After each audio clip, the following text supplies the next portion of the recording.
So here's the short version of what seems like a really long story. It's March 28th, 1:30 in the morning. I'm in the bathtub, and all of a sudden I feel something. This something is real and not like those fake somethings that I've been feeling. This one hurt real bad. So I call a doula, I call the midwife, I call everybody, and I say, what is this? Is this labor? I don't know what labor feels like. Is this a thing? They say to me, yeah, probably, but really early stage labor. You won't have to worry about nothing for like 6 more hours, so call me back when you're at 5 minutes apart. Bye. So I pack the bags frantically because if something's happening, we need to get my crap together. Because up until now, I thought we weren't ever going to have a baby because I was frustrated and fat and in pain, and this baby was never coming out because I was overdue and I hated everything. So 2 hours later, I had lost like 10 minutes of time suddenly, and I was at 6.5 minutes. So I call up the midwife again and I say, hey, 6.5 minutes. Do you think I should leave now? It's an hour drive away.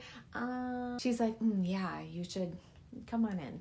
Very calmly. I was not calm. She was calm. So Ryan had been sleeping. I go into his room and I say, Ryan, it's time to go. It's time to go. Now is the time. Time to go. It's time to go. Ryan, it's time to go. Why aren't you moving fast? It's time to go. It's time to go. He says to me, saying it lots of times, isn't going to make me go faster, which to a pregnant woman, no, you say, okay, I move faster. So Ryan drives to Grand Rapids going 100 miles an hour. I'm in the passenger seat trying not to give birth in our car. We get there in record time. I get out of the car and I go inside and they wheel me into triage where they find out I am 5 centimeters already. 1, owie, 2, owie, 3, owie, 4, owie, 5, owie. They bring me upstairs and that's where I just left my body.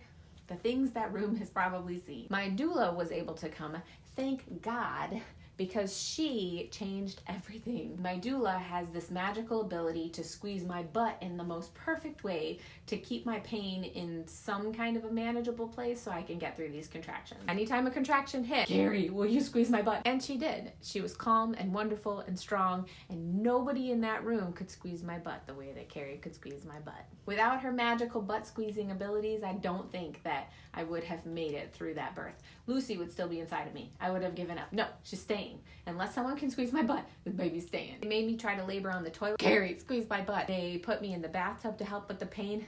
I did this for probably hours. Tried to make it to the toilet and I didn't make it there and I ended up leaning against a wall, hitting it. I have no idea what kind of time passed at all. I asked about an epidural probably about a bajillion times, and every time I couldn't make up my mind and I ended up running out of time and couldn't get one even if I wanted it. They told me once I got the epidural, I would be stuck in the bed and no more bath with jets. And I was like, oh no, I'm gonna need that bath. They also told me that the needle that they use to numb you for the epidural is the same as the one they use to numb you for a spinal when you have a C-section. And I will never forget that needle. So I said, no thanks, not right now. Eventually I accepted some random drug that they said would make me sleepy. And I said, okay, I need a break. And so I laid down in the bed and it did not help with the pain. Oh no.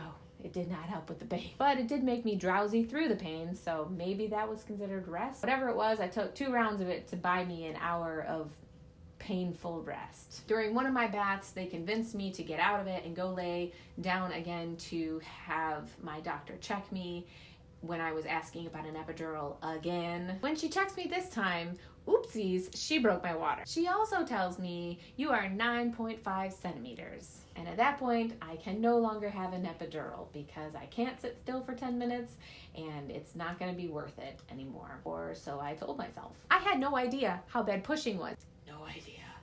Apparently, I pushed for 2 hours, and time means nothing when you are in pain. It felt like an eternity of pushing, but also like 15 minutes of pushing.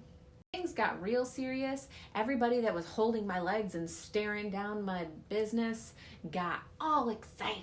Unfortunately, at this point of their excitement, I was out of breath and dying. I also knew if I didn't go with the flow of their excitement because they're seeing something I'm not seeing, that I may never get this baby out. I learned that when a baby is crowning, that is horrific pain. I did not know that when their head is just sitting there and you're not having a contraction, you just have to wait. During this waiting time, I stared at a sprinkler head on the ceiling and screamed the entire time until a contraction came back. Then all the excitement happened of all the people seeing stuff, and I stopped breathing completely because there was no breath left, and I knew if I didn't keep pushing, I'd never have this baby. So